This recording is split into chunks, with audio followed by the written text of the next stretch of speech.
Okay mga boss, ngayon naman ay gagawa tayo ng Pampukan 2.0. Meron tayo ditong atay at face mask ng baboy.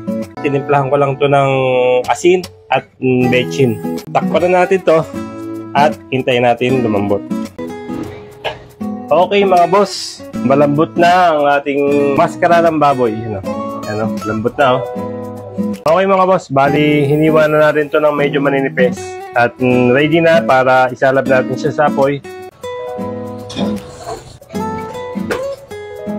So okay mga boss, kasi sa kapukan yung parang medyo ano siya, sunog. Ang habol kasi natin dyan mga boss ay yung mangingitim siya ng konti. Yung kasi ang magpapalasa talaga na kapukan o kampukan. Pero kung may ihawa naman kayo mga boss, mas okay. Siguro pag ganyan mga boss, pwede na pag ganyan. Pwede na natin hanguin para makapagsalang pa tayo. Iihaw din natin yung atay mga boss. Okay mga boss, bali ito na yung ihaw natin, no?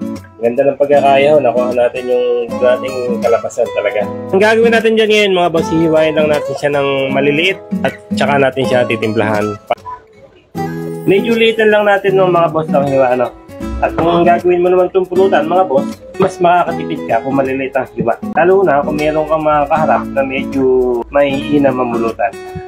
Salin lang natin sa isang lalagyan para dito natin siya titimplahan. Okay boss, lalagyan lang natin ng mga sangkapya nga. Dahil nga kapukan, medyo may kalansahan yung mga balat ng aso at balat ng kambing, ilalagyan nila ng luya ang kampukan o kapukan. Pero kahit na pork ang gamit natin, lalagyan pa rin natin siya ng luya para maglasang kapukan talaga mga boss.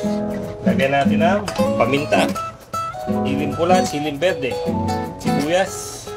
Tinamahan ko din ng sibuyas na puti para meron siyang konting tamis. Okay. Lagyan natin ng suka. Bukod sa suka mga boss, lalagyan natin siya ng kalamansi para meron siyang kakaibang asim.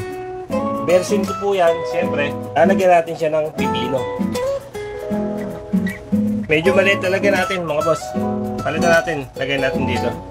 Para po sa hindi nakakalam mga boss, ang kapukan po ay matagal ng luto, matagal ng timpla. Yan po ay ginagawa sa mga asot kambing. Pagkakatay, sinusuplete, papalatan yun. Yun ang gagawin nilang kapukan. Lagyan natin ng pampalasa mga boss. Konting bechin lang. Asin mga boss. Unti-unti lang. Yung tirang pipino boss, ilagay na natin. Sayang lang, ilagay na natin. Muli po mga boss, ito ang kapukan o kampukan 2.0. Sariling version ko po ng kapukan. Pork ang ginamit natin mga boss. Haluin natin. Okay, tikman na natin mga boss. Kapukan o kampukan 2.0. Version ko po yan mga boss. Pork kapukan.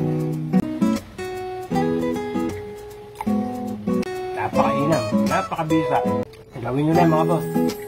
Pulutanin nyo na.